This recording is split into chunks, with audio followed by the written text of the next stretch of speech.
Right, this is going to be another episode of Thorin's Big Brains, my show that I do with CSGO and League of Legends. It's just that obviously there was a massive League of Legends tournament going on, wasn't there? So my guests for this episode, the aforementioned Big Brains, are Allan Hender, who was a guy who I hired for Flashpoint. So I always say that as well. It's like your origin.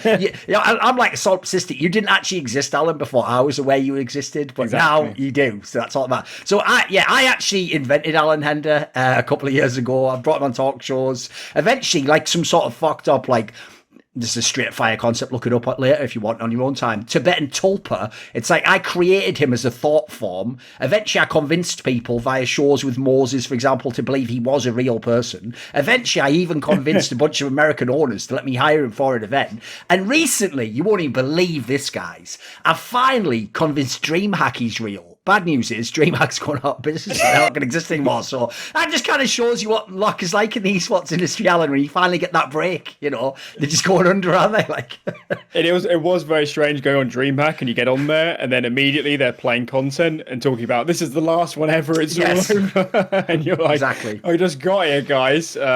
But anyway, I guess with DreamHack, it's not really going. It's just a rebrand. And yes, the main thing anyway with DreamHack was to open up a dialogue between me and ESL. Because let's be real, they've really struggled for analyst and desk talent over the last few events with clashes. So it was really important for me, particularly with people like Joe Miller, for example, to get in there, open the conversation. And now that I've done DreamHack, hopefully I'll be in the mix if, they need an extra analyst or, I can travel around Europe very easily and all that stuff. So hopefully it's a good breeding ground for the ESL stuff moving forwards. Yes, because here's the thing. Look, in general, I think TOs can hire whoever they want. As long as it's not the major, I don't think you're actually obliged to hire anyone. You hire whoever you think is good. But I will agree, Allan. All I'll say is this. I know what people's roles and strengths are. So you're not going to tell me that Dinko, and listen, he's all right. He's a fucking play-by-play commentator. Why is he doing the analyst role on ESL desks? Like, I'm just going to say it right now, ESL. Cut the bullshit. Hire someone good. Doesn't have to be Allan if you don't like him. You hire Mouse. There's a fucking whole bunch of people out there. There's actually loads of people who can do analysis, by the way. It's the reason why I'm not always the one sort of suggesting who they are. Spoiler, if you watch one of these shows and they can actually sort of string together 5 sentences and follow the conversation, they could probably be an analyst if you actually sort of figured it out and got your shit together. Even maybe our other guest, LEGIJA, who actually, spoiler, people don't know this, I did actually try at one point in time. Here's the thing, I was considering bringing him on Flashpoint. Again, similar scenario, Allan. I left Flashpoint, so that's over, isn't it? So it happening now. It's obviously LEGIJA, who is not only, and so I make it like this is all exists. I invented him for another show called Strapbook. No, obviously he was around for that, but obviously most recently coach of Big. I actually mentioned LEGIJA. I don't know if you heard this. I actually said on the desk my banter of what we did on Twitter, where you sent me that DM and you were like, "Oh, I heard you guys are coming to Sweden," because remember it was announced that we were going to do some. And I said to you, "Yeah, but obviously I won't see you there because we're already coming for the playoffs." Which, listen, at the time just seemed like a cruel joke between friends. It obviously turned out to be true, though, didn't it? So just that's actually also my style, LEGIJA. I say things that are hurtful but true. I know. That's actually my style. I know. Yeah. I've noticed already. All right. Okay. I've noticed. Okay. Also, by the way, a mad detail that a lot of people might not know because it never happened is Allan was almost put in LEGIJA's position, which is Allan also, by the way, is a coach. He coaches Endpoint. And even though you didn't actually have to do it, Allan, what was the tournament where like it was a LAN and then wasn't Thomas or something couldn't go and you were gonna so it was actually the RMR. Yeah, major qualifier. But basically you were gonna play, but then you didn't last minute because they got like a sob or something, right? Yeah, so basically we have a player called Boros from Jordan. And that's he's supposed to be a star player or something, isn't he? Yeah, best player on the team. And then in the lead up, because essentially the qualifiers were ran so close to the tournament, we didn't have enough time to get him a proper visa. And the whole way through, we were trying very hard to push the embassies to get him one. We had a letter from the mayor of Stockholm to try and get it over the line. So all the way up to one day before, we were still trying to get him the visa. And then on the night before the tournament, that's when suddenly this insane scenario where it turned out it was always in the rules that we could have a sub the whole time. Okay, right. It all came out. It was honestly, I've heard some crazy stuff in esports, Duncan, but this is up there, like the stuff that's going on behind the scenes. And then up late, we managed to get Meerbit, formerly of Sprout and Nordavind, very last minute to come in. we did go 05. We didn't really get much practice in, but you couldn't really have expected anything better. But here's my question for you, though, is this, right? Obviously, everyone was memeing where you were going to have to play the game, because unlike LEGIJA, you weren't a former pro. Like, you were just someone who was just around the scene. Right? Everyone was memeing, obviously, that, like, they were acting like you were going to do good, because obviously the expectations, you get absolutely wrecked. Were you actually low-key, in a way, looking forward to playing? Like, it would have been fun, right? No, it would have been awful. I mean, to be honest, I don't really play the game. I never really have. And actually, the more I've got into the scene, the less I want to play it, because it's just like, do I really want to watch another hour of Counter-Strike, basically, after I've already put whatever 8 hours in today? So I don't really play. I didn't really want to play at all. But clearly, because of the sub scenarios, it looked like there was no other choice. And of course, we flew out because we were still trying to get Boris the visa. So it was absolutely insane. And yeah, probably the 1 in a million chance that I didn't play actually happened. Fair enough. Okay. On the LEGIJA side, by the way, I've got a question to ask you, LEGIJA, which is, you know, when you stood in for Envy, because in that scenario, they literally didn't have any players, and the first time around, you had to do it based on who was in the lineup, and the second time around, they just were in a weird scenario, right? Would you choose to be a pro player again? Do you want to be a coach? Or what do you want to do generally in your career? Do you have a set goal? Is the playing days over in theory?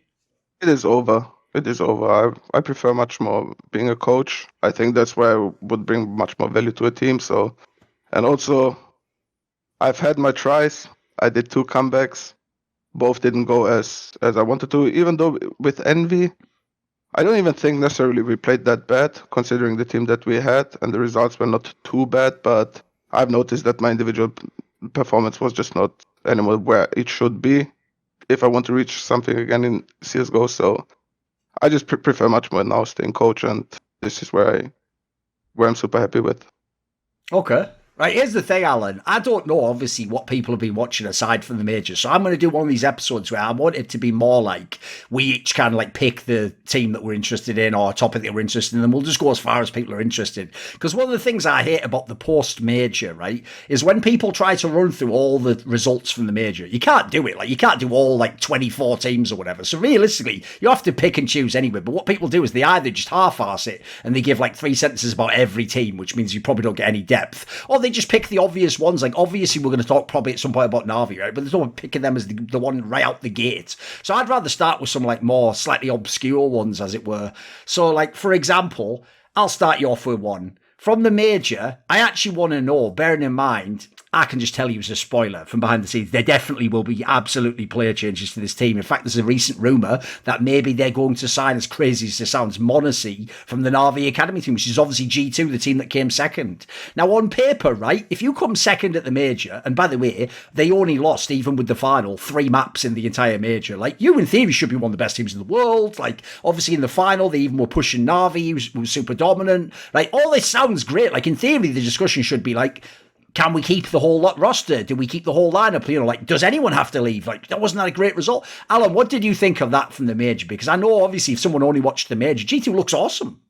I thought it was crazy. And honestly, from behind the scenes, I've too heard rumours that roster moves are definitely on the horizon for this team.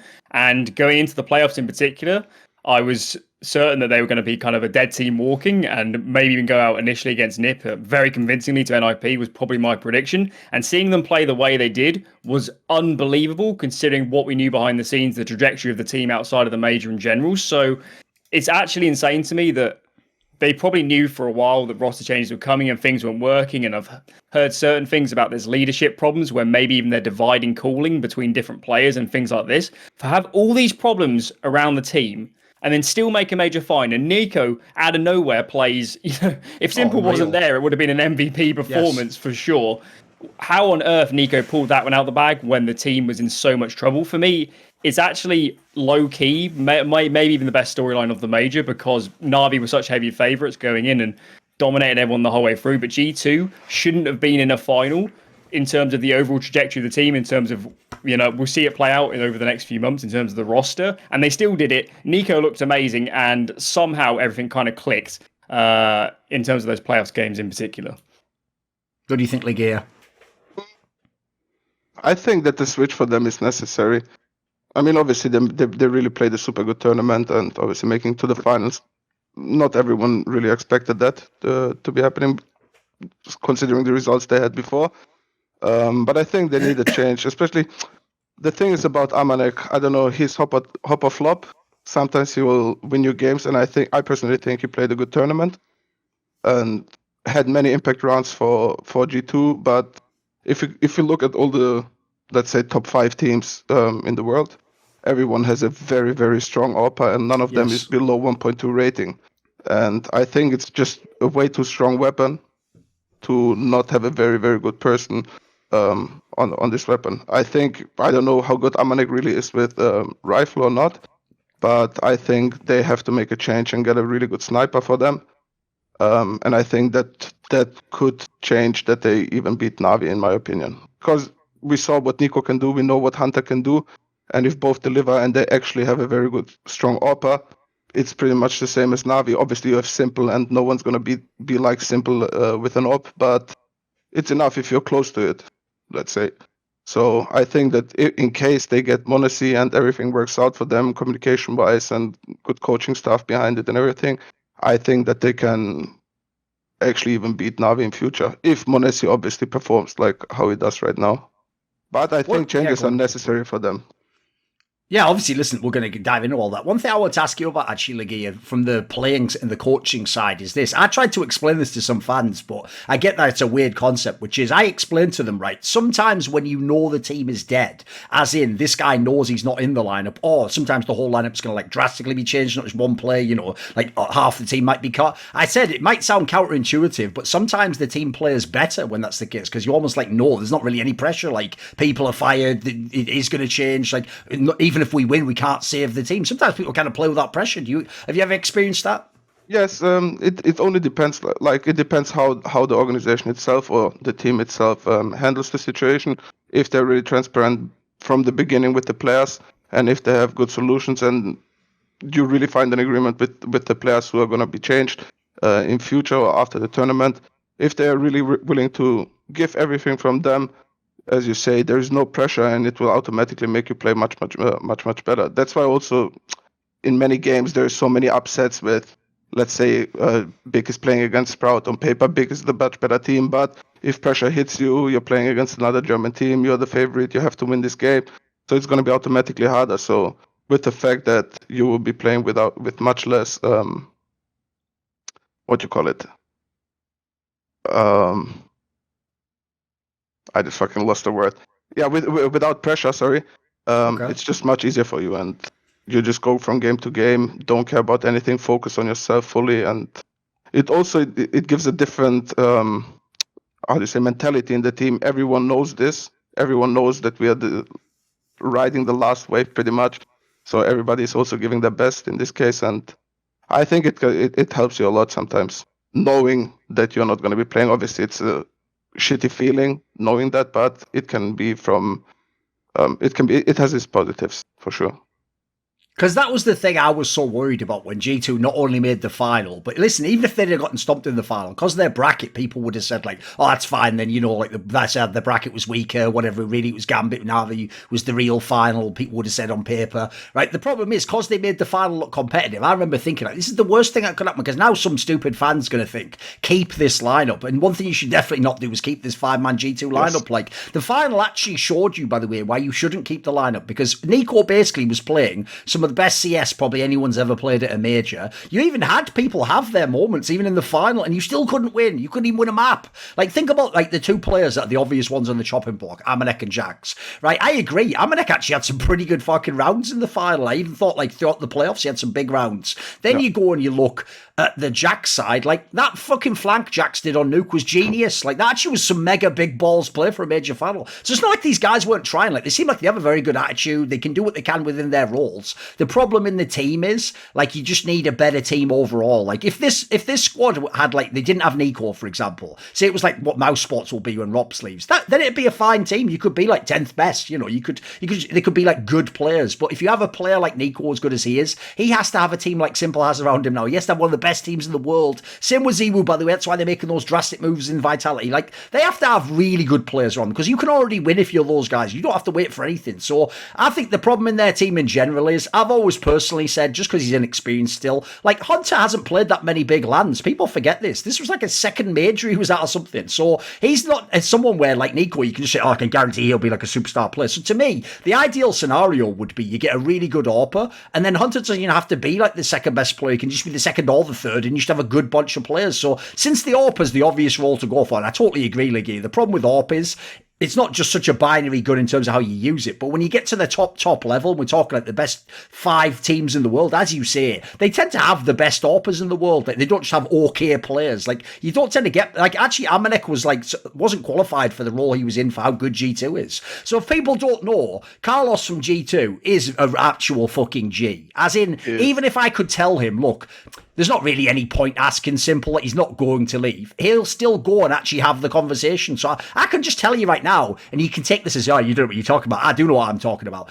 Carlos literally asked this year Simple and Ziwu to come and join his team. The problem is you cannot get these players right now. It's just impossible. But his premise was like, if there's even any chance, like, you know, you maybe have to like build a whole new team for them. Like the joke is maybe you have to just kick everyone. If for Sadi, then will he join? Like, so basically he understands like this role is important up, and he started at the top. He's asked Simple, he's asked Ziwu, he keeps going down. The problem is there's not that many players left after that, is there? Like Device in NIP, I would have said after the major, you should maybe inquire about that. But if they are signing Essa tag, if they're going to make changes, maybe that's not happening. All of a sudden, there aren't that many AWPers left. So I actually want to ask both of you this, which is, to me, the AWP role is one where there absolutely could be some amazing young talents out there. Like, there's tons of people in FPL sort of level and tier 2 that are clearly, like, skilled AWPers. The trouble with it is, as a role, is, like, it has to work. It can't fail, basically, when you sign the guy. So, is there anyone in the community that you guys would suggest as an AWPer that potentially could be a G2 signing? Because I don't feel like there's any obvious big names. Like, I've gone through the big names there who don't seem like they're available. Like, realistically, people probably aren't going to ask for Kenny S to come back or something. So it's probably going to be a nobody. It's probably going to be like an up-and-coming player. Would Monacy be the one for you? Would you pick him, Allan, if you could choose tomorrow? Obviously, we don't know what his English levels are, but if you could put him in the team, would you think that's a good gamble? The problem with Munzi is so unbelievably inexperienced, and honestly, Navi Jr., I can imagine the buyout number is pretty ridiculous for a player like him when he's so desirable in terms of statistically and his age and in terms of how you can grow him into the role. So maybe he's an option. There's definitely plenty of players in this CIS scene. I know that other teams have been interested in pulling them out. The problem is, again, how good's their English? Can you get them out of their contracts? A lot of problems with that in CIS. So maybe those sort of players. Maybe you look at somebody like Cirque and you say EG Projects is basically dead in the water. Where do you go from here? I'm not sure if you could get him again, because if EG lose him, how do you rebuild a team? How do you get an English-speaking AWPer of his caliber? So I guess you're kind of left with somebody like Poison, who has his positives and negatives. He clearly wasn't the best player on complexity.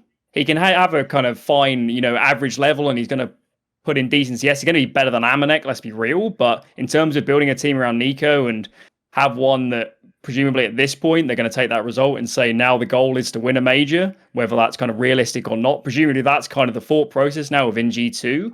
I really don't know who you go for, and actually the name I'd put forward is going to seem insane, but I genuinely think Oscar has been in brilliant form on Sinners. Sinners has had a few issues over the last few months, probably because of roster rumors and things like this, but I actually think Oscar is a player that could do it again at the top level, and he's experienced, and he could work with some of these players, I think. So yeah, I'd probably go with Oscar, but it's still a bit left field, I think.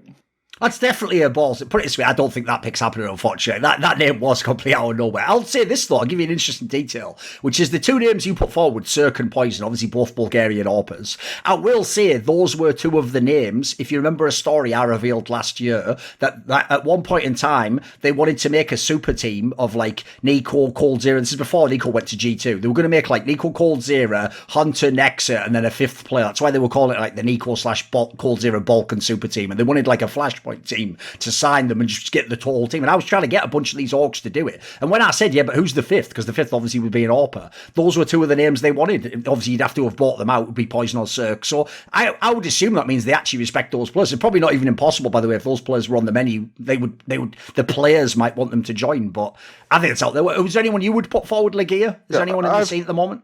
3 options that I thought of. First, Cirque. I think I said it many times also in previous talks with you. That I think Cirque would be a good fit. He's also from Balkan. He understands the mentality. Maybe he can also even adapt to the language at some point. which maybe is not necessary since they're only 4 from Balkan then. But him, I think Harn, I don't know if you know about him from Fiend. I think he's very, very good. Okay. I played also a bunch of FPLC back then with him, and I think that he's very, very skilled. And for me, right now, obviously now he's picked, but I don't think he's signed yet. I think Smooya is. If you talk about shooting and actually working with the ops, Smooya is, for me, probably number 1 contender. Because I just think, regardless of how he is, I think that personalities like Nico and so on, and also the guys in the organization would shut him down and also control him, how it would be. And I think that he has huge potential, and he is a carry. He is a carry. He can carry your games. He can win your games single-handedly, and I think that's what G2 could benefit a lot from. All right, let me do this then, LEGIJA. Since obviously you have history with Smooya, you know him when he was in big, he was a player in the team, obviously when you were both a player and a coach. I've got a question for you, right? Because it was almost implied within what you said there, and I know this, but fans don't, right? Fans think this is the problem with Smooya. They think Smooya's like old simple, he just flames everyone and is toxic. It's like, no, because here's what you guys don't get, is he might have done all that shit publicly during the time he was in big. When he was in big, I guarantee he was having very mild disagreements. Like, he wasn't just flaming the fuck out of God and you and all the players in the team, right? Like, he has his issues, but how would you describe them? Because I always got the vibe of that team, like, if anything, part of why he wanted to leave was that he couldn't kind of just be as wild as he wanted. He's just immature. He had to learn a lot. He's been like, ever since he's, I don't know how old, 9 years, 8 years old, I think. He's just been gaming. He didn't really do too much social outside and stuff. He's just been playing, and I think, for me, for example, I used to play football when I was younger. I learned from other people. I learned when I made mistakes. I learned when my teammates make mistakes. How do I behave?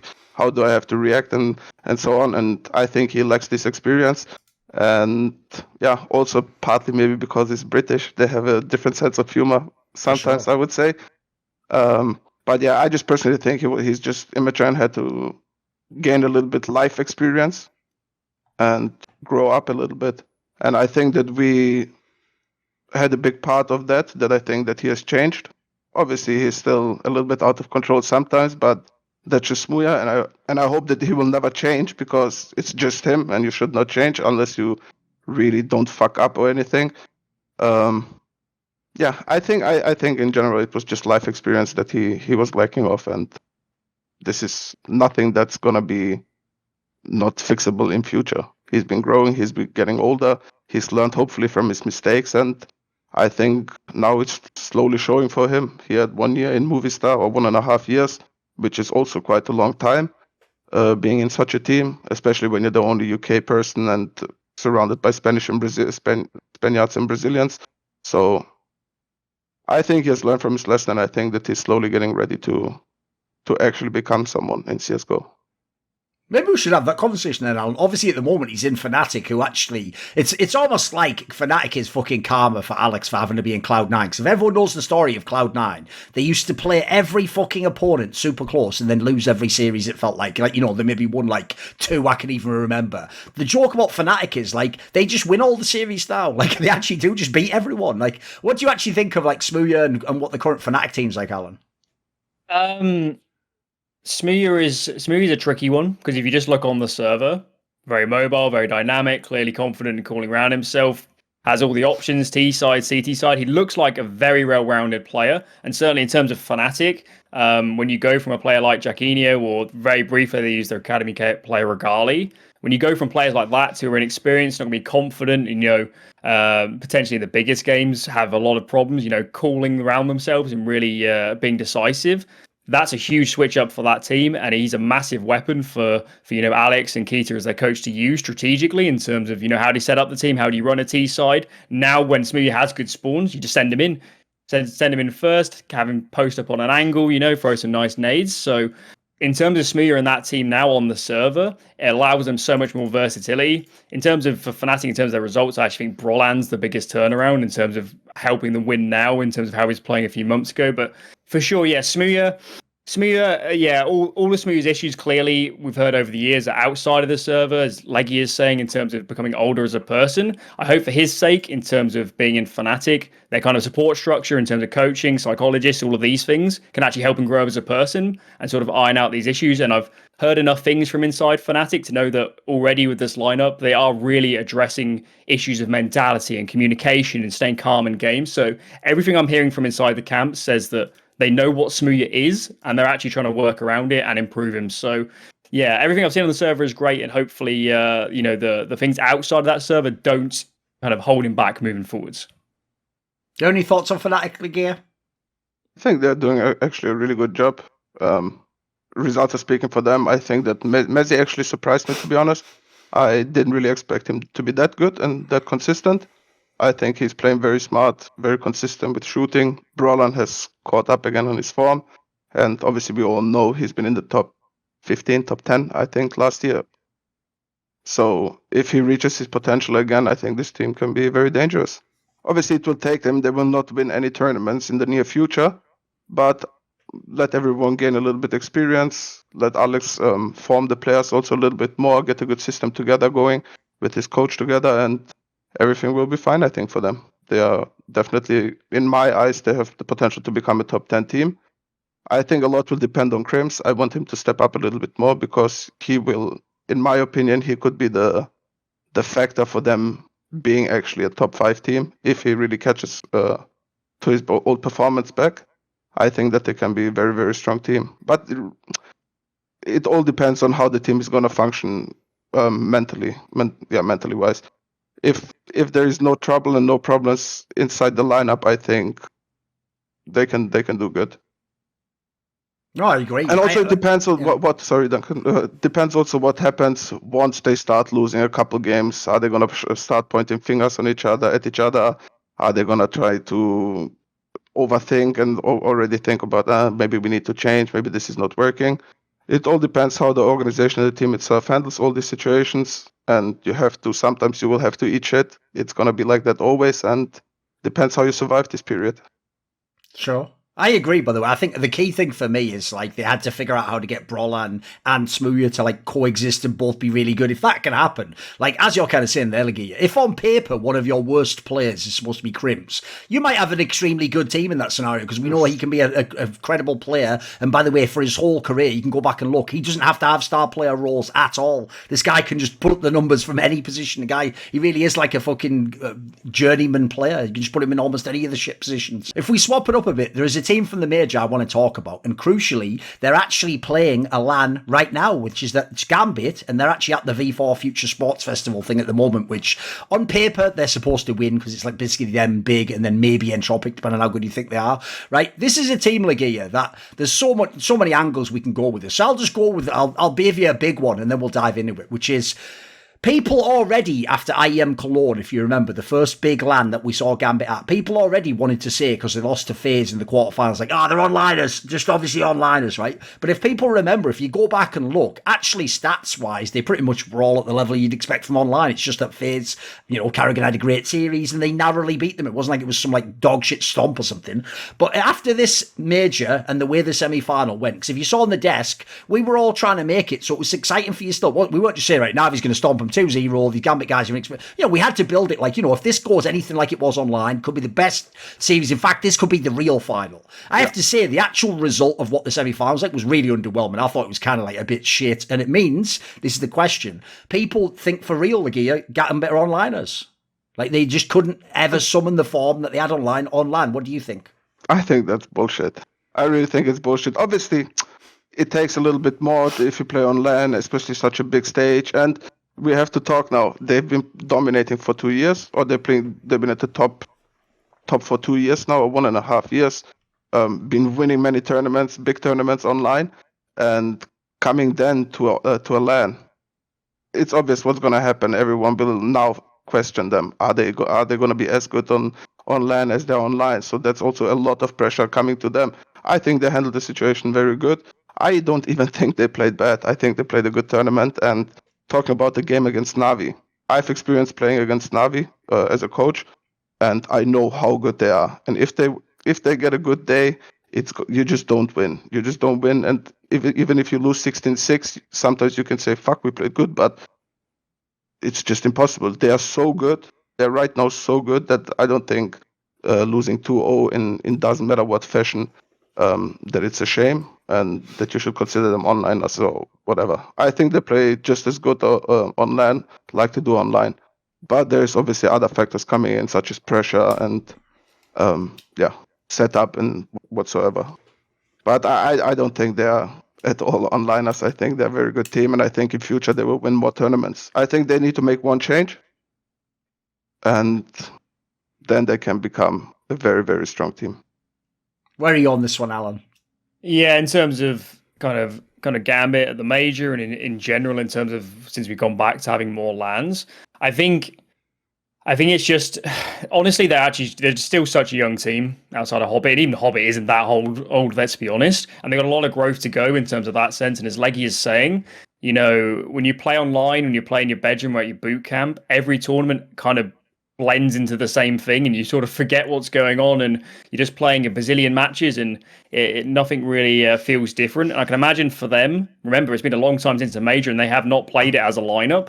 When they come into that, the pressure's insane. And particularly, I actually thought, of course, the semis was bad. I actually thought the end of the Furia game on Inferno was probably the most kind of striking, where you could just see Gambit making very bizarre decisions. Their comms looked a bit all over the place. So that for me was actually more concerning than getting banged by Na'Vi, was when they're up against a team like Furia, who are not on their level, cannot play the same sort of strategic game that Gambit can, and Gambit can push them around so much if they're really working it. That was more concerning. So in terms of looking at Gambit as a bigger picture, I'm not in the boat at all of roster moves or thinking it's a good idea at the moment, because fundamentally, I think they play very good CS. I think they've got some incredible players. I think Shiro is, he's developed unbelievably well over the last year or so, as is Hobbit, in terms of becoming more of a leadership and father figure in the teams. So I wouldn't even think about a roster move. I think this is just growing pains, in my opinion, of them now transitioning to offline. And I as long as Gambit as an organization does the right things and reflects on these and has good support staff, I don't see why they couldn't get back up to a minimum, let's say a top 4 level on LAN, top 3 level on LAN. Maybe beating Gambit is a bit of a stretch at the moment, but in terms of still being an elite level team, I think they could definitely do it. And I do think it probably will play out in that manner as we go through more LANs moving forwards. If I can add also one more thing about that. You all have to also imagine, Gambit has been a top 3 team now for, let's say, for a year, okay? And in general, in Counter-Strike, let's say I'm coach of Big and other coaches as well, you obviously look, what are they doing right to be a top 3 team? So many teams actually try to copy, watch demos. Sure. So you learn a lot about this team. So coming to an event, you also don't have the time to change all your game plan, change everything, restructure everything. You go with what had worked for you, but many people will know what you do. So It's going to be super hard also for this team, and many people will counter them. They will, just because they watched like for 1 year the whole time, how is Shiro playing? How is this guy getting so many frags? How are they beating or destroying all these teams? Let's see how they play. And then you copy from them. And once you copy, you play their style, and you know what is going to counter you when you play. So this plays also a lot into the cards, I think, for Gambit, that it's hard for them to play sometimes against other teams, just because they are such a big team and many teams watch their games. It's the same for Na'Vi, but for Na'Vi, you will just not do anything if all their 3 players are hitting their shots and play at a decent level, even, I would say. It's just going to be hard for you. Yeah, one of the key things for me about this result for Gambit is, I can see both sides of it, which is, if you look at just the online results and the fact that we all did try to convince ourselves as much as we could, online still matters, these are still games of Counter-Strike, these are still the best teams, blah, blah, blah. The problem is, if you take that Gambit, look, they weren't as good at the major. Of course they weren't. All those genius rotations didn't come off like they did on fucking LAN. They didn't make all those soul reads mid-round that they would if this was an online game. But at the same time, if I look realistically about what I know about Counter-Strike and competing, it's ridiculous you would even make the semi-final with a bunch of rookies and one player who has any experience. Remember, the rest of them have never played a fucking major. They're nobodies. I know they are in the online world, but if we go back to 2 years ago before we all went online, they were nobody. They were just a bunch of fucking, one day they might have been good was the premise for them. So if you ask what should you do in your first major, to actually even make the semis is very good, by the way. Like, it's unlikely that would even happen. I always used to describe it like this. To me, competing is like a ladder. It's like, first of all, you have to get like good online, then you have to get good online in a big pressure match online, then you have to get good on LAN, any LAN, then you have to get good at tier 2 LANs and tier 1 LANs. By the way, when you go to tier 1 LANs, it's like there's another ladder within the ladder. The ladder for tier 1 LANs is like, can you even get out the group stage? That's hard for some people. Then, by the way, even your first game in a big arena like Lanxess or something, that in itself, a quarterfinal's a massive game if you've never been there. So I think what people forgot is there are fucking levels to this shit. And there's a reason why, by the way. The best example ever is Device, right? So everyone would say now, this guy has like the best resume you could ever want in CSGO. Look at all the fucking majors, titles. This guy got banged out in all the major semis for years and years. Like, it took him literally until 2017 to make the final of a major. And we're looking at Gambit, right? 4 rookies and 1 guy who was like years ago a top player. And we're going, you should just be in the final, otherwise you fucked up. It's like, that's actually an unreasonable standard. Like, that is a bit fucked. So I do think they weren't as good as they were online. And I think some of that even makes sense, by the way. Like, the one thing that did trigger me about this major is the way Nafani, right up until they got banged out by Navi, kept sort of trying to talk like LAN is the same as online. It's like, how the fuck would you know? How was that all those LANs? I didn't see you around there, mate. What were you like, so maybe, unless you asked Fiend Fry autograph at one of those clones or something, what the fuck are you talking about? You don't know what a real LAN's like. You do now, by the way, which is, I noticed why the second they got banged out, it switched from like, I play this online to like, look, one thing you can't say is that we didn't make top 4 at this major. It's like, what? All right, that's nobody was arguing that, but that is a switch. That's a pivot, Nafani. That's about the best mid-round read you made in the whole fucking tournament. Too bad it was too late at that point. Because here's the problem, right? When they're on the internet and you have 3-star players, you have a super good passive AWP Shiro, and you have 2 amazing entries in Axel and Hobbit. Mate, the strats just work twice as well. You've got all the pieces. So when you go to LAN, like 2 of those 3 names never showed up in that semi-final. Like Shiro was way worse. He was just okay. And he didn't try, by the way. This is one thing I've always said about that guy. He didn't try to be a superstar and break the game. He just accepted, this shot isn't hitting. I missed this one. Just reposition on it. He never tried to be like a Zero or a Simple. And then the other guy for me is Axel. Like, the guy never showed up to the major, mate. If you watch the whole major, he just had, I don't know why he just had a bad major. He didn't turn up to performance. So if you're Nafani, this is why you also don't make big comments like that. That's like going into a game and like one of your strikers is injured and then the other one can like play, but like secretly he's injured. Like, yeah, the team's going to be way worse on offense, aren't they? Like, you can't do any of the set pieces you do if you haven't got the players that's supposed to be good. So to me, I think this is just like, it's a learning lesson for Gambit. I would keep their core together. It looks fantastic. It could be amazing. Even at the next major, it's probably soon enough, right? They'll have more LAN experience. But I do also think it was like, they did need this wake-up call. Like, there's a reason why, LEGIJA, back in the day, we used to literally say to pro players who've never been to the big LANs, like, welcome to LAN, bitch. Like, it's a different world, isn't it? Like, if you're a veteran, you even know you can use that against the guy when he's better than you, but you've never been on the LANs, right? I felt it on game on my first LAN too. It's different, man. It's different, man. You sit in front of your opponents, you can look them in the eyes. Also, just going to the veto, standing in front of your opponent already gives you a fucking heartbeat. Is going up and everything. It's just different. But it all comes to the end. In the end, how can you deal with these situations? So I think give them a couple more tournaments and they will actually show the world again who they are. Their system is just so fucking good, no joke. They play so smart Counter-Strike and it's so well played together, everything. It's just like, it's like a perfect clockwork, I would say. Yes. It's like everything is going perfectly fine when the game is going well. But it's the same for us back then when I recall like how we played, for example, in Big. If those things don't work, it's going to be hard and people need to adapt. And as you said, for example, Shiro did not adapt. Sometimes as an OPA, you have to take the game in your hands, fuck everything else, fuck game plan, fuck everything. Yes. I'm just going to have to win this game. And you have to be as smart enough if you're the best OPA or one of the best OPAs in the world to take over these games. So I think that's where probably experience comes in then. So, do you have any thoughts, Allan?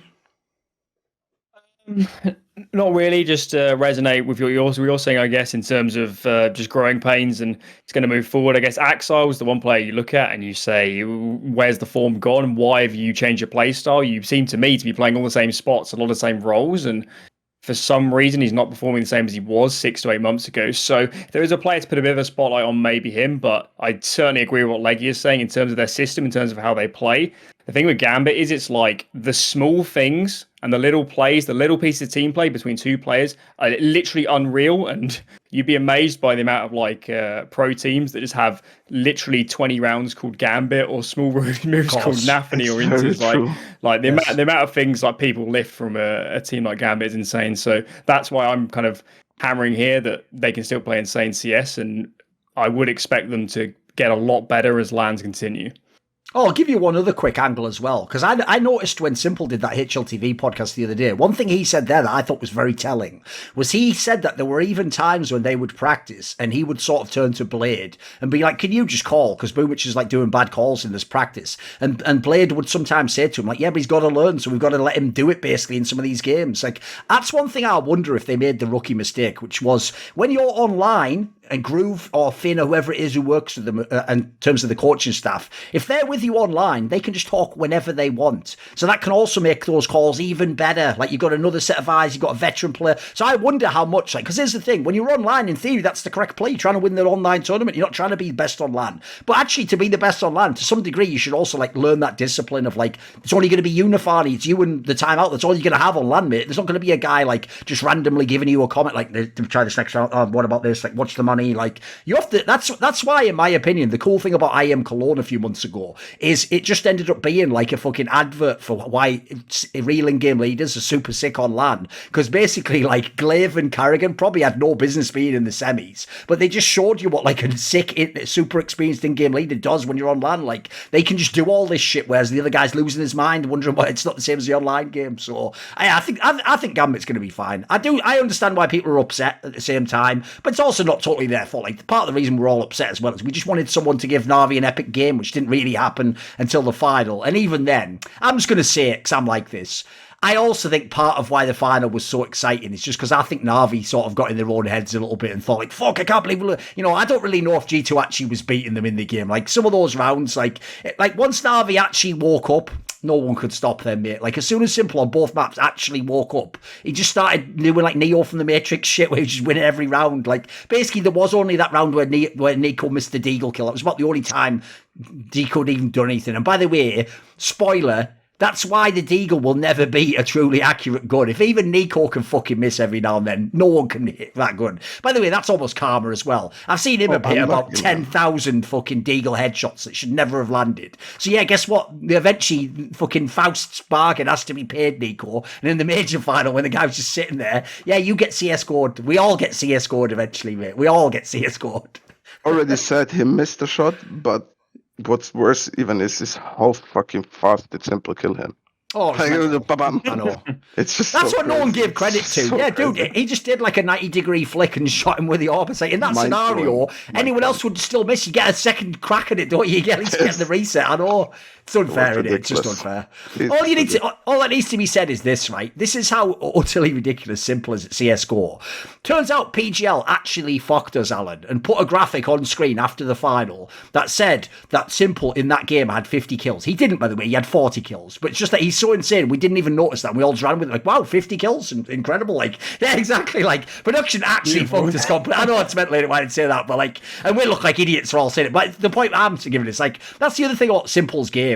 Because maybe we can talk about that a little bit. We won't do like a whole 1 hour thing about Na'Vi, but let's talk a bit about Na'Vi. One thing I do think is insane is this, right? I don't know if you remember back in the day, LEGIJA, but when Simple used to be on like the bad teams, or even when it was Team Liquid or whatever, and he didn't have that many good players around him, people used to always say about him and Nico on Mouse Spots, like, oh, but the reason they frag out is because they're on a bad team, so it's easier to frag out on a bad team. Now, I've never agreed with that. I actually think the opposite, dude. But I would just say this. Anyone who thinks that now you don't even have any argument. You have to literally just bow to Simple, because you have to acknowledge he's on the best team with the most firepower, and he still puts up the best stats possible. Like, if that was their logic back then, what does that even mean now? Because I think he's gotten to an even more ridiculous... Dude, he's almost like that meme now. You know that famous meme on Reddit where people go like, what is it about Olaf Meister? You know, you check the scoreboard and he has 30 kills, but he looked like he never got a kill, but a Guardian flick. I remember the guy, you know, that famous copy pasta everyone does? Yes. Dude, that's actually how good Simple is now. Sometimes you look and you're like, this isn't the craziest game I've ever seen. And then when they put the scoreboard up, he has like 29 kills. And you're like, what the fuck? When did he get all those? Like, his everyday game is just impossible now, dude. Like, what do you think, LEGIJA? Because I already thought he was the GOAT even before he won this, mate. But I think it's like it just never stops with this guy. hands down the best player Counter-Strike has ever seen since 1999. I don't think there is any player like, regardless, Forrest, Get Right, Neo in their primes. I don't think anyone was ever so good. People achieved more, people won more tournaments, yes. But that also speaks, for example, for Forrest, he had Get Right behind his team, for sure, with him and many other very good players. And he carried Na'Vi basically for such a long time and always made them a contender, kept them as a contender until he got his final pieces in the end together. And I think that a huge part of that takes credit has to be given to Blade. Sure. I think that he's the perfect person to form such a team. His personality, he has achieved so many things in Counter-Strike before, and I know that Simple respects him. And if you have Simple respect him, you know that everyone else will also. So it's also good for them having Blade, but undoubtedly the best player in the world by far. And also you saw it back then already when he played for Flipside, Liquid, Hellraisers. What you said, he's been carrying already back then. He's been bringing these teams to top 8, Liquid to top 4 in the final even of Cologne. Yeah. I think it was the finals. Yep. And it was him, and you could see already there his potential. He just needed the proper team to win tournaments. He's always been a good player, but to win tournaments, you also need 3-4 other people who can actually deliver and help you become even better. And like you said, it's bullshit that if you have worse players in your team that you're going to perform better. If I have good players in my team, I'm going to automatically play even better. So I think that's what he was just missing. The team that he wanted to, that he feels happy with, not something that is just mixed up together and brought in. He wants his team. I know that. I spoke a lot with him also when they were in Berlin boot camping. We met and we went to dinner, eat something with Electronic, talked a little bit, and I feel he's happy. And you can see it also in his attitude. He praises his teammates. After the major, he said, "This win goes to my teammates." He never speaks about himself anymore. Always praises his teammates, and for a reason, I'm pretty sure.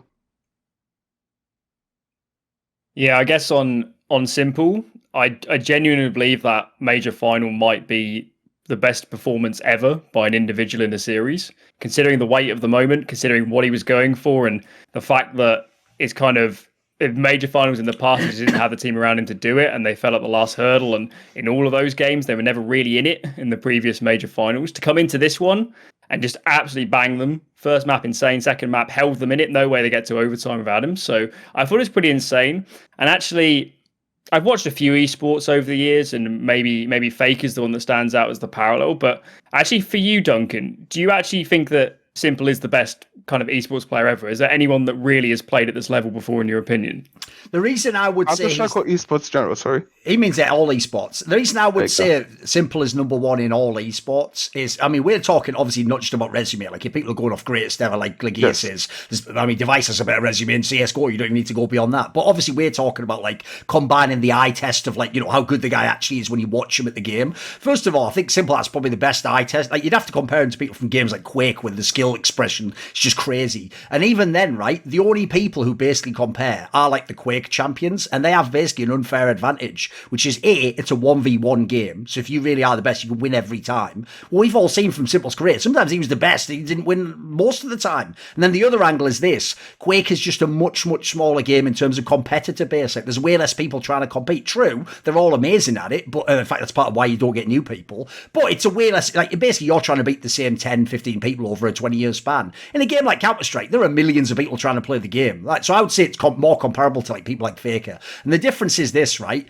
Someone like Faker has like a couple of years where he was the best in League of Legends, and then he has the resume as well. But he was never really like the best player in the world for like 5 years straight or something. Like, I don't care who HLTV gave the award to at the end of those years. You could make a literal case that Simple was the best player in CSGO for like about 6 years in a row or something mental. Like, that's the craziest part. He's not only got the peak. The longevity is impossible. Like, the reason I'm saying impossible, by the way, is I don't think anyone in esports did it except Simple. Like, mate, I think Nico, in a world where Simple didn't exist, Nico and Zima would be like the aliens that came to Earth. Like, wow, how are they so good? Like, it's impossible. He makes Nico just look human sometimes. That's how insane Simple is, you know. Like, I genuinely think he will be like kind of people like Faker, etc. He'll be considered like one of the great outliers at the end of his career. Like, no one will be this good in any game. You can't be, basically. So the idea you're this good in a team game, I also think it's almost impossible. Because I even used to tell, I'll give you a little bit of juice. When I would sort of like, if I had friends who were pros, especially in CS, I would sometimes sort of talk to them, like, you know, between games, if they were like asking my opinion about something. So I've even told people like Get Right and Neo, I've told them, dude, you play a team game. In team games, you can't actually guarantee you're going to be the best player, even if you're skill-wise the best player. So, you know, some games you've got to adapt, you've got to do something different if your shots aren't hitting.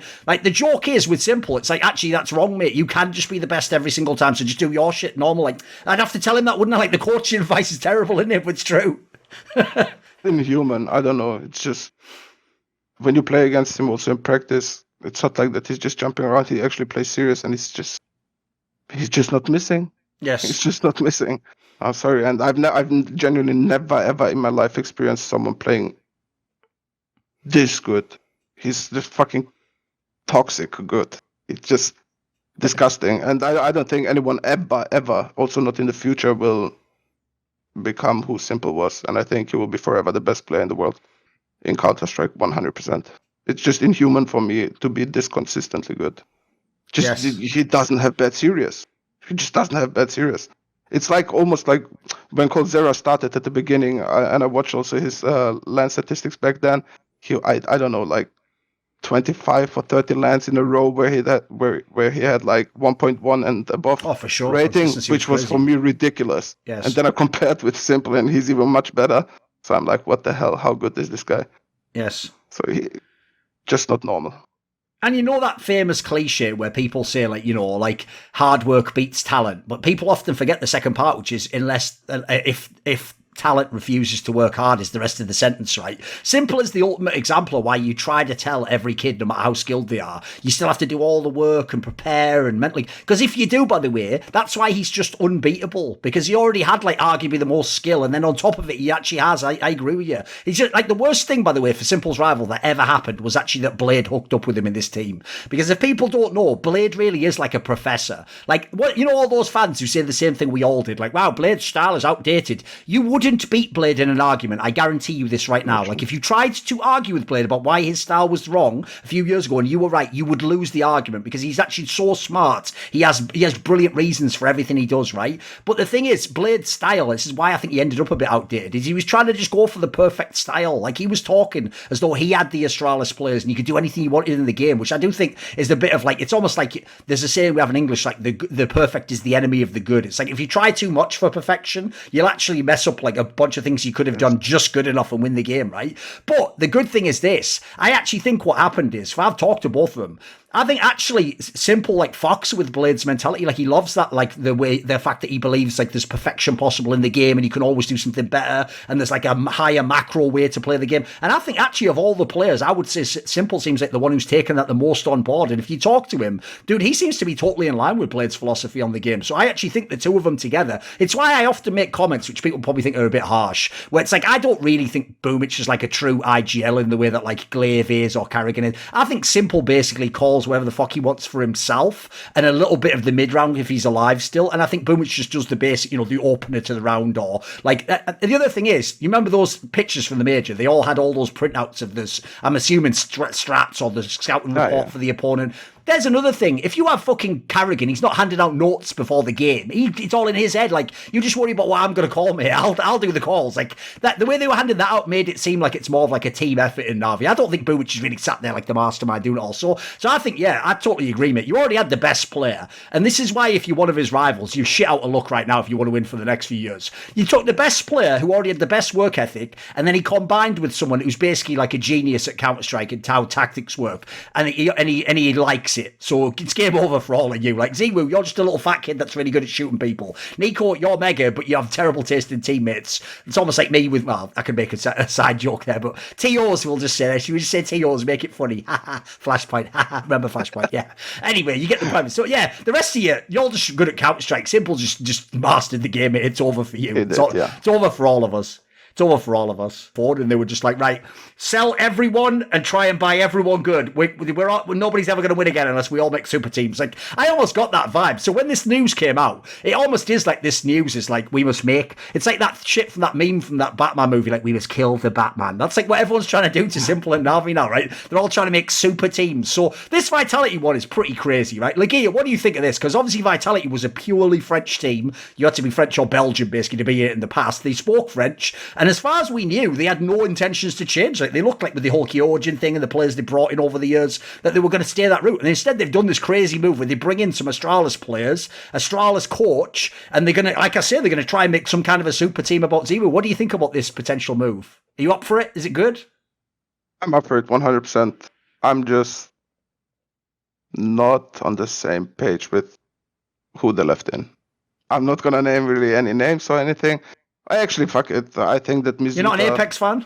Oh, Misuta's the one, right? Yeah, okay. I'm not really a big fan of Mizuta. Okay. I think that he has improved, that he plays much better than he did in the beginning, but I think his level is already reached. I don't think that he will be much better in future. And would you have kept ochs instead? I would have kept ochs just for the pure experience that he has, for the guy who he is. It's always, look, if you're a player and you see the name ochs on the server, you already think a little bit different, regardless of how good this guy is right now or not, because he's a player that when it matters, he will be there. You know that he can step up, and then that if he steps up, it's going to be fucking hard for you to win a game. That's how good of a player he is, and I think that it's a big factor for them to have one more guy like that. Even though Dupree is coming, I think that he's kind of at the same level like ochs in that regard. But I think keeping Shoxy and switching Mizuta out would have been a little bit better for them. And obviously, speaking about Dupree, Magisk, and Zonic, there's no questions about them. I think all three of them are one of the very best at their level, at what they do. Zonic, I think, top 3 coaches all time.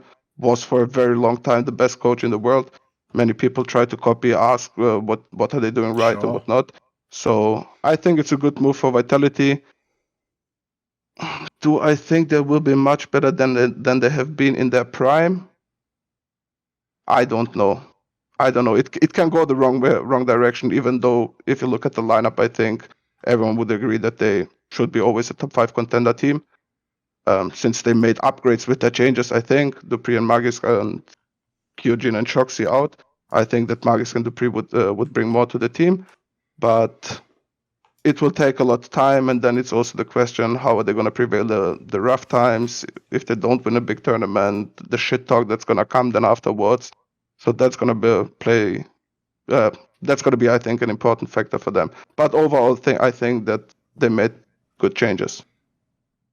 Yeah, with Vitality, my initial reaction when I saw the rumors and whatever the report was, what a power play move. Where has this come from? And kind of a statement of intent from Vitality that, listen, they have been a borderline elite team for a long time, but clearly for them that wasn't good enough. And they decided this opportunity arose and they were going to completely pivot the entire team. In terms of the players, I think the roles make a fair amount of sense in terms of this team. I think Mcginis, particularly last year, in terms of the period where Charlotte didn't have Zipnix and he had to fill in a lot of his roles, and like on T side, he would lurk a lot more maps basically because Zipnix wasn't there. That's very important, I think, on this team, because I'm pretty sure Mcginis is going to play those sort of roles. But yeah, in terms of the kind of Misuta ochs discussion, that's where I would have an issue with ochs, is that I don't think the roles work out that well. I don't think you really have many people that could anchor a bomb site, especially a small site. So I think that would be the issue if you held on to ochs in this sort of lineup. But in terms of looking at this team now, I'd say in terms of, even if you've got an issue with Misuta, moving to English, you have blown like the player pool wide open, completely wide open. You're no longer restricted to French players. So down the line, if they wanted to move in a direction of finding a player like, not Brolan himself, but a player like Brolan who could anchor a site and then be like go in with the first in the pack T side, a very young player, skilled. You've already got all the experience here. They could do that. So, I mean, in terms of looking forward, if they're going to stay English and it's going to work, it can make a lot of sense in terms of the players you could pick up in terms of that respect. But yeah, obviously all the questions around this team are transitioning to English. We know for a long time that Zy has had issues speaking English. Go throw back to the interviews and all that back in the day. So there's a lot of questions there. We know Apex's English is fine, and same with Dupree, Magus, Sonic, all that. Done enough media stuff over the years to have good English. So that for me is the big question. And yeah, well, presumably they knew that when they formed this roster. So hopefully behind the scenes, they've got a lot of plans in terms of maybe even tutors and stuff to teach English better and get used to it in a team. So I do like the lineup. I like the power play for Vitality. And even if this lineup doesn't work out, going to English gives them so many options moving forwards. Yes. One question: where do you guys put Vitality before this? Before the changes, before the major in the ranking list? I thought they were a bit ropey myself. Like I would have said, like I don't care what the rating is in HLTV. If we're going on like how good they are, like for real, I would have said they were maybe like like the 9th best team or something. I thought they weren't that good overall. I'd probably go a tiny bit higher, maybe 6th, 7th, 8th, that sort of number. Yeah, and actually, I would say actually at the major, I think they gave Na'Vi the best run for their money in terms of actually taking them close. Yeah, so they played pretty good CS, especially if they knew a move was coming. So maybe not elite level, but definitely top 10 in my books. Okay. Well, then it's reachable, I guess, for them to make it in the top 5. I mean, for me, I think many people see them or saw them or rated them before as like a top 6 team. Top 7, they can always upset or like come deep in a tournament. So if many people like rate them for let's say I'm rating them like top 5, top 6 before this tournament, how much better does the other team have to do to become better than this team? And that there's not many spots that you can fill to become better than this team. It's like you have to become top 4 to even exceed the expectations from yourself and other people. And top 4 or top 5 becoming Counter-Strike right now is so fucking hard. It's really so hard. The competition is so strong, even though like there's a difference between top 3 and the rest of the teams. But let's say everything that's like, let's say 6, 7, 8 down to top 30 all the way, every team can beat you. If you have a bad game, every single team of those can beat you. And I don't know. I think it's going to be hard for them to get fast in the top 5, but with time, I think that they can actually make it with this lineup. And I think maybe they can still switch one more player. Like it's not like that they are 100% set on this team. I think they will try a few things out, 1, 2, 3 tournaments, see how things goes, and they can still switch players. So, and Vitality is not an org that doesn't have the money to get basically any player they want to. So, like Allan said, also it's good for them going international, which leaves them a lot of options in future if things don't work out. Yeah, I think the key thing is the international angle, because it means that Masuta doesn't have to be the right player. You can get at that point, you're already going to have Zimu, Dupree, Migas, etc. Like you're going to have a lot of pull still to get another player if you want one. And at this point, quite frankly, I even think personally Masuta probably doesn't end up staying there unless they literally become the best team. Because just logically, in like 6-8 months, you're going to realise I only kept him because I was just picking who stays in Vitality. Eventually, it will. Once you're a truly international team, you won't be thinking, well, I've got to keep Masuta. What you'll be thinking is I could have. Insert any other players. Think of all the other great international players you could have. I know people in general want to do this move like Thorin League where every team's just international, blah, blah, blah.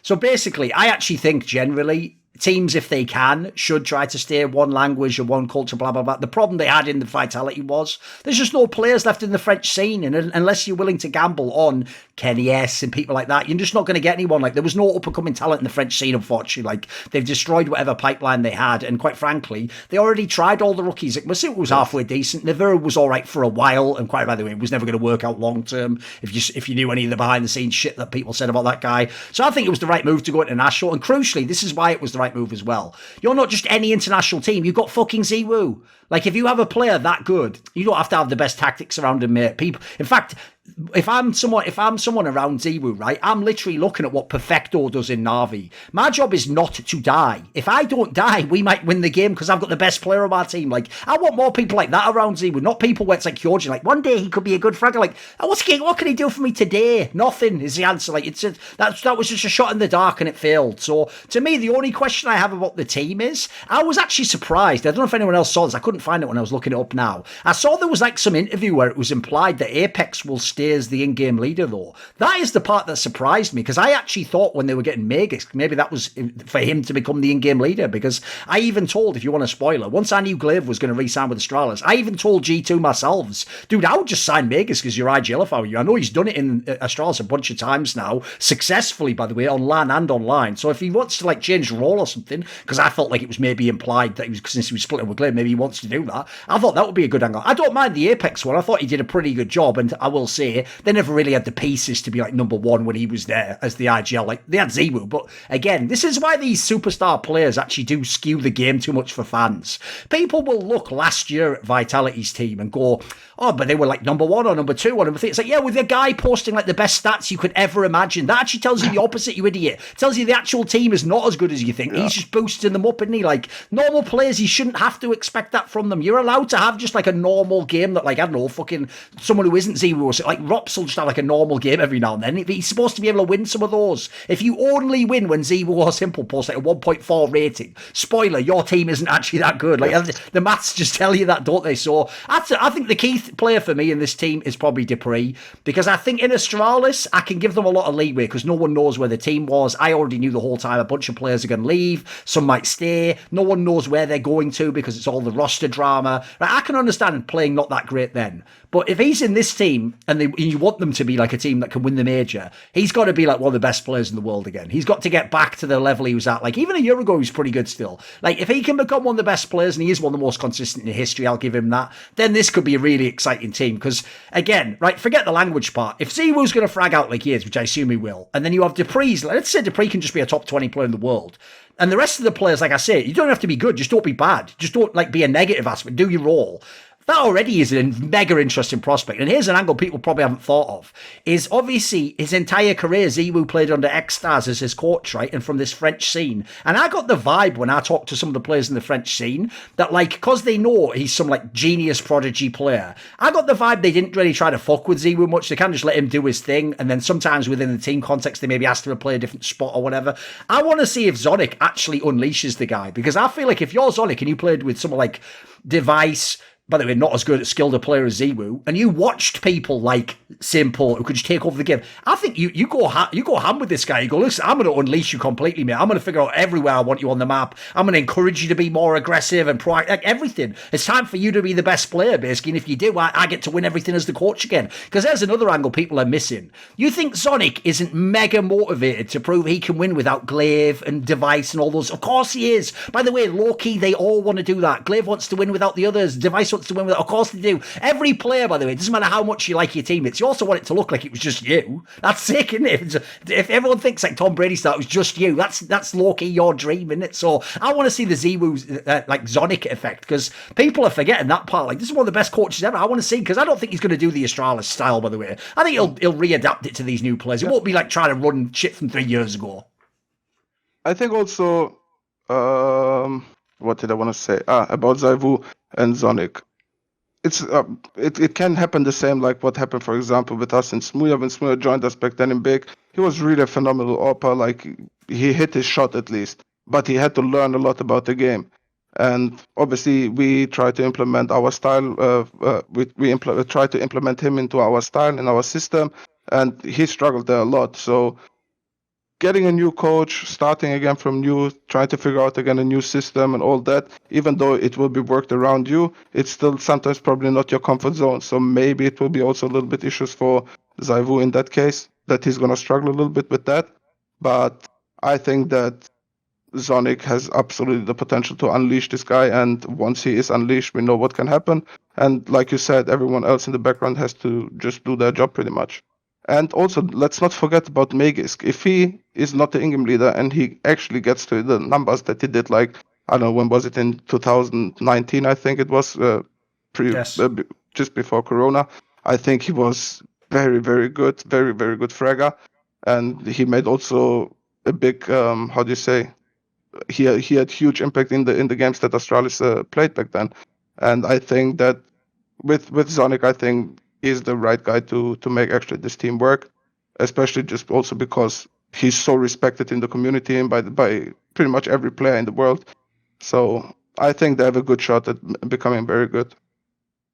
I actually think on the kind of ZywOo angle, I don't think it's a question of unleashing him, because I believe in general on Vitality over that period, he's always had the space to call around himself. You just fundamentally can't tell a player like ZywOo when he's performing the best on your team that if he wants to play this spot this round, you can't tell him not to, fundamentally. I think the actual question with ZywOo is kind of figuring out how to make like where he's playing very deliberate, and like in terms of you're seeing the other team default in a certain way, and you're going to put him in this spot to beat them and like to actually counter them and run this exact setup. And I think that's what Astralis would do a lot with Device. They play a certain way because they, done a lot of prep, and they knew that they're going to take map control like this. Let's put Device in this setup with these nades, with these players here. So that's actually what I really want to see with ZywOo. It's more of a kind of comprehensive system around him, and using him he's got the skills to like completely punish other teams for how they're playing and really switch up his style from game to game, rather than ZywOo being almost the master of his own destiny all the time. So that's kind of the main change up I want to see in terms of him, and on the kind of the Mcginis angle, even if he's not calling, having another really vocal player on the team, someone who can help with the mid-rounding, who can go on the other side from ZywOo, from Apex, is so helpful. And in CS, we have a big problem in terms of analysis and always putting it just on the in-game leader when it doesn't work like that. It's across the team. There's so many micro decisions that have to happen, and the in-game leader can't run the whole team. It doesn't work like that anymore, and you have to give so much space to the individuals to call around themselves and kind of coordinate themselves as twos and threes to take map control. And how do you take this fight? Which setup we're going to play? So even if he's not calling, I think he's a big boon for that team. And if you're going to compare him vocally to someone like Shox, I can see Shox being much more inconsistent and much more like playing off feel and just saying, I want to do this, and maybe not always being so cerebral and deliberate. Whereas I do think Mcginis will be adding a lot in that sense in terms of building up bomb sites, building up that side of the map. So I see a lot of positives for this team. And yeah, and actually also on ZywOo, on some maps with Shox, he didn't always actually AWP CT side Virgo. They just put him on ramp as the rifler because they wanted their best player there. So I'll be very interested to see now with dupreeh whether they're going to have dupreeh AWP some maps, or ZywOo's going to go full on AWPer, because I don't think Zonic he's never dealt with that issue before. So I'll be very interested if ZywOo does go back to AWPing every map and every side. By the way, if it doesn't. On the same angle, though, I'll say the same thing for the new Astralis team. Like, watch out, because again, if you all think, like, because Glave's the best IGL, you can just do all the same shit before, he hasn't got the same players. Like, look, I'll just say it like this. Config is not the smartest player in the world. There's one problem. There's a second problem. Lucky looks like he only just finished playing Fortnite a year ago. Like, that's not the same as having Device and fucking dupreeh there, bro. Like, so I'll say the same thing. I expect Glave's going to have to change up his shit. Some of the calls won't look as genius initially. All right, how about this then? How about as the last team we'll talk about? We'll talk about Na'Vi, but we won't just make it only like the simple worship segment that has been on every podcast for about the last 4 years. So we'll talk about some of the other players, because I have to say this, right? As much as right now, yeah, obviously they look like one of the most dominant teams ever. They're in a great position to have like an era and all those amazing historical things. Part of me, LEGIJA, low-key, is still waiting for sort of like, in English you said the penny to drop. Like, I'm still waiting for like just bit to have like an off tournament, or, like people like Perfecto to just be like, just miss a bunch of clutches. Like, I'm still kind of waiting for it to be like a normal team again and them to be beatable. Like, but what then? Do you think they are just going to be some super unbeatable team and have the era now? Yes, they are already unbeatable, and they will be for a very long time unbeatable. They have been unbeatable already if we had LAN periods. Yes. If we would have played LAN tournaments. I think online was a little bit... Also, you lack a little bit motivation. You guys have to understand, for the people watching, for example, there is so many tournaments going on. There's so many tournaments. You have to play like 3-4 officials every week, and it just gets not boring, but it just gets through your head. Like being all the time at home practice, and then you have to play officials. It's different when you go on LAN. You're excited again. You're motivated, and that's when I make your team also much better. And I think that personally, Na'Vi was already the last one. Yeah, I mean, obviously they won also Cologne, which was the biggest tournament. they are the best team by far, and I think it will not change for a very long time. Because, like you say, okay, let's say Bit doesn't have a good game, okay? I still have fucking Simple, Electronic, True. and Perfecto right now, who improved so much on this team. Like, if I compare him to 1 year ago, holy shit, good luck going, for example, on B-Dust 2. Like, I would never let my team go B-Dust 2 against Perfecto. It's just never that he doesn't get a 3K. And if you can rely on a player like that, it's just going to make your life so much easier. And I think that they have way too many hard-hitting people that play very, very smart for the time that they have been playing on a professional level. For example, Bit, I think he's playing phenomenal. It's not only that he kills people, I think that he also plays smart. He understands the system. He works with the system. He plays safe. He's not like this young kid that knows that he's very skilled. Like Simple, for example, back then, he threw many rounds. Bit is playing safe and consistently good. And I think that that's what makes that team so good. You have 4 players that are on their positions, probably all of them top 3 players in the world, with by far the best player in the team in the world. So it's going to be very, very, very hard to beat them. Will they lose tournaments? Absolutely. There will be upsets. There will be teams that they can lose to, NIP, Gambit, whatever. But I think overall, scene, they will be dominating for the next 2 years, I think. What do you think, Alan? Yeah, actually on point LEGIJA raised there in terms of kind of how they're playing offline and when the biggest tournaments, when they're performing the best. I thought something you brought up earlier, Duncan, was the kind of the prep they had and all the pieces of paper. And actually, I remember watching the stream for the final, and it looked like Blade was holding, it must have been about 20 sheets of paper, and that will literally be prepped for probably 6 maps of G2's play. And they had 1 day to do that. They had 1 day since the semis to do all that prep, and I can tell you from coaching that doing 1 page of prep takes long enough. So in terms of the support staff behind the team, it must go a lot deeper than Blade in terms of kind of hauling that all up. And only for a big offline event, you're probably going to have like the willpower. Because honestly, they probably stayed up through the night doing that sort of stuff and like didn't sleep at all. Like only for a big final, are you actually going to do that, and big matches, big playoffs, you know? So that's probably another reason why Na'Vi seems to be peaking more so at the bigger events. In terms of a legacy and era, certainly before Astralis really hit the ground running with in 2018, we would have said there was no way a team could actually do it, could actually be consistent over six, maybe longer than that, 12 months in terms of winning a lot of tournaments, only dropping a few series in that time. So you wouldn't count it out. Something actually very interesting on Na'Vi was that at DreamHack, we interviewed Jerry, and I asked him a bit about Na'Vi and the CIS scene in general. And he said that this really interesting line, it might be broken English, so I'm not sure where it really came from, but he said that he thinks Bit is an incredibly important player because Blade needed a player like Bit on that team. And the reasoning he used was something to do with exploiting timings. Now, I'm not exactly sure what Jerry meant by that, and it kind of keeps me up at night trying to work out what he actually means. But I think it's that because you have a player that's so individually skilled, you can like run a lot of rounds in terms of aggressively taking map control, trying to exploit gaps, and you don't have to use Simple Electronic to do it. You can let them do their own stuff around the map, and you can let Bits go in first, probably with Boomich, like microing him a bit. So it like opens up the game so much more, and you've got so many more like angles you can do, whereas you couldn't do that with Flamey, because Flamey fundamentally you couldn't win those duels if you put him in those positions. So I thought that was a very interesting one from Jerry, and certainly for Bit and his impact is something I hadn't really thought about before. Very smart point, actually. Yeah, one thing I will say is I totally agree with your point, LEGIJA. Like, it actually doesn't matter if Bit does drop off. They just won't be as unbeatable. They still have Simple. Like, Simple's entire career has been like, oh, well, time for me to win the whole game. Like, that's just been his whole career. Like, it's not like he's has a problem doing that. He can bring up those performances at the touch of a button, can't he? I think the key thing for me is this. What makes this team unfair now that we're back on LAN is Electronic. Because here's the thing. Go look online right now, and you'll see, right, his 2 best performances of this year, LEGIJA, were the 2 fucking LANs. Like, this guy, when we were online, you know this, Alan, I always used to say it actually tilted me that people kept saying Electronic was a top 5 player of the year, because that, like, a narrative is literally 2+ years out of date. That's some, like, 2018 shit, right? But I will say this. online, he was just an all right player. On LAN, it's like this guy really was just waiting for LANs to come back. Because on LAN, he just fucking dominated people. It's like the joke is like you couldn't. If this guy was entering on T side, you were just dead. It was 4v5 every time for your team. Like, and he, by the way, he only plays exclusively rifle. This motherfucker, right? They are the best in the world, maybe ever, on Nuke, right? They're up there in the conversation. And he plays the yard area with a rifle at all times. He never uses an AWP ever, by the way, because the other AWP, by the way, on Navi's bit, actually, believe it or not. So Electronic plays outside on Nuke, on CT side, with a fucking rifle. And by the way, he's amazing. He's actually the amazing. Best player on Nuke T. It's unreal, 100%. Isn't it?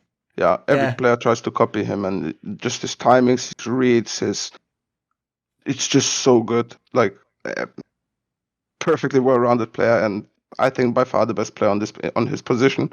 And I think this, knowing that you have, like what Allan, for example, said, using Bit as a guy who's opening also the rounds for Na'Vi, using the gaps. You have Electronic causing you the gaps. He's opening the gaps for you, and you just have to learn and understand when are the gaps there. And if you have good communication in the team, and with Blade also explaining sometimes here and there, this is what you needed, and it actually makes super sense. That's why I thought it was a very, very smart point, what Allan said.